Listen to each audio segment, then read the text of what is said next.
Ya ayyuhalladzina amanu taqullaha haqqa tuqatih wa la tamutunna illa wa antum muslimun. Bismillahirrahmanirrahim. Assalamualaikum warahmatullahi wabarakatuh. Alhamdulillahilladzi waqafa wassalatu wassalamu ala rasulihil mustafa wa ala alihi wa sahbihi wa man ittada. Amma ba'd. Lidah ini tak henti-hentinya melafazkan kalimat hamdalah. Alhamdulillahirabbil alamin, atas nikmat sehat yang melimpah ruah, atas nikmat iman yang selalu melekat kepada hambanya yang masih suka khilaf terhadap maksiat. Dan beriringan dengan itu pula tak henti-hentinya kita haturkan salawat dan salam terhadap Nabi agung kita, Nabi Yuna kita, Nabi Muhammadin sallallahu alaihi wasallam. Semoga kita menjadi umatnya yang mendapatkan syafaat di yaumil akhir nanti. Amin ya rabbal alamin. Dewan Hakim yang arif dan bijaksana, para peserta dai-daiyah dimanapun kita berada yang saya banggakan. Elizabeth Pisani, seorang jurnalis asal Amerika, menuliskan dalam bukunya Indonesia The Exploring Improbable Nation, menyatakan bahwa Indonesia merupakan bangsa yang hampir tidak mungkin atau improbable nation, sebab Indonesia memiliki lebih dari 200 juta jiwa penduduknya, 360 etnis, serta 719 bahasa yang berbeda-beda. Namun, dengan keragaman ini, mereka tetap saling merangkul menjadi satu kesatuan negara Indonesia. Maka dari itu, berdirinya saya di sini di siang hari yang terik ini, saya akan menyampaikan syarahan singkat yang berjudul Pemuda Islam sebagai tonggak keberagaman bangsa di masa depan, dengan syair Bang Haji Roma Irama yang berbunyi, tak buta dua mata namun tiada melihat, tiada tuli dua telinga namun tiada mendengar, yang buta mata hatinya, yang tuli kesombongannya, sehingga tiada melihat tanda kebesaran Tuhan, sehingga tiada melihat perintah dari Tuhan. Sebagai pembuka dari syair tadi, pemuda dan pemudi, dai dan daia, tua ataupun muda, pejabat maupun rakyat, mari kita buka mata menyadari bahwa keberagaman yang ada di negara kita merupakan tanda kebesaran Allah Subhanahu wa Ta'ala.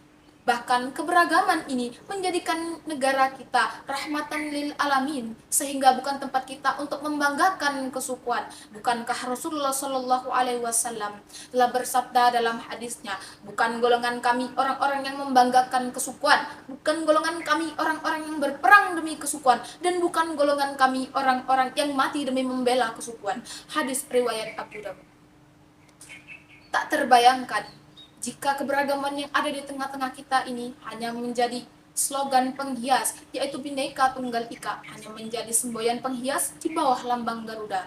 Dai dan daia, realita masih suka berbicara. Gara-gara organisasi kerakyat bisa saling caci maki, gara-gara beda suku rakyat bisa saling berseteru, gara-gara beda pilihan kita bisa saling bermusuhan, bahkan cuman gara-gara beda partai kita bisa saling bantai. Na'udzubillah. Lantas, bagaimana sikap kita pemuda dan pemudi dalam menyikapi fenomena ini? Allah telah menjelaskan dalam Quran surah Al-Hujurat ayat 13 yang berbunyi, A'udzu billahi minasyaitonir rajim. Bismillahirrahmanirrahim. Ya ayyuhan nasu inna khalaqnakum min dzakarin aw untha وَجَعَلْنَاكُمْ شُعُوبًا وَقَبَائِلَ لِتَعَارَفُوا إِنَّ أَكْرَمَكُمْ عِندَ اللَّهِ أَتْقَاكُمْ إِنَّ اللَّهَ عَلِيمٌ خَبِيرٌ. Wahai manusia, telah aku jadikan kamu laki-laki dan perempuan, dan aku jadikan kamu bersuku-suku berbangsa-bangsa agar kalian saling mengenal. Sungguhnya orang yang paling mulia di sisi Allah Subhanahu wa Ta'ala adalah orang yang paling bertakwa. Dan sesungguhnya pula Allah Maha mengetahui lagi Maha meneliti. Dalam kajian ilmu balaghah, firman Allah dalam ayat ini merupakan kalam khabari, Artinya, sebuah esensi yang turun langsung dari Ilahi. Allah secara fitrah menciptakan manusia dengan beraneka ragam. Hal ini sejalan dan sejalin dengan kontekstualitas ayat bahwa kita semua diciptakan bersuku-suku, kita diciptakan berbangsa-bangsa, diciptakan laki-laki dan diciptakan perempuan. Tujuannya adalah untuk lillahi ta'ala rafu, agar kita semua saling mengenal.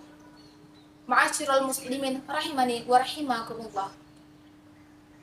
Sebagai pemuda bangsa ini, kita harus saling mengerti dan harus memahami konsep keberagaman dalam perspektif Islam. Sebagai umat mayoritas, mari kita tingkatkan ukhuwah Islamiyah kita dengan dalih tidak saling caci maki dan menghina baik dunia nyata maupun sosial media. Keberagaman harus kita sikapi dengan sikap toleran dan saling menghargai. Harus kita tingkatkan ukhuwah wataniyah kita dengan falsafah berbeda-beda tapi tetap satu jua dan merefleksikan Quran surah Al-Imran ayat 103. Wa'tasimu bihablillahi jami'a, dan berpegang teguhlah kalian terhadap agama Allah, wala tafarraqu, dan janganlah kalian bercerai-berai. Oleh karena itu, sebagai pemuda-pemudi penerus bangsa, kurangi main TikTokmu. Mari kita sing-singkan lengan baju, kencangkan ikat pinggang, langkahkan kaki kita ke depan untuk bekerja dan beramal demi bangsa yang akan datang. Kita harus yakin apabila akhlak anak-anak muda kita akhlak-akhlak mahmudah, maka negara akan berkah. Apabila putra-putri bangsa ini orang-orang pintar, maka negara akan besar. Dan apabila pemuda-pemudi bangsa ini orang-orang beriman, maka negara akan aman. Hadirin wal hadirat rahimani wa rahimakumullah. Hanya ini syarahan yang dapat saya sampaikan. Terima kasih atas segala perhatian. Kepada Allah saya mohon ampun yang sedalam-dalam. Kalau Tuhan nak cari bunga, carilah bunga yang enak dirasa. Kaulah pemuda harapan bangsa. Keberagaman ini mesti kita jaga. Allahu Akbar, Allahu Akbar, Allahu Akbar.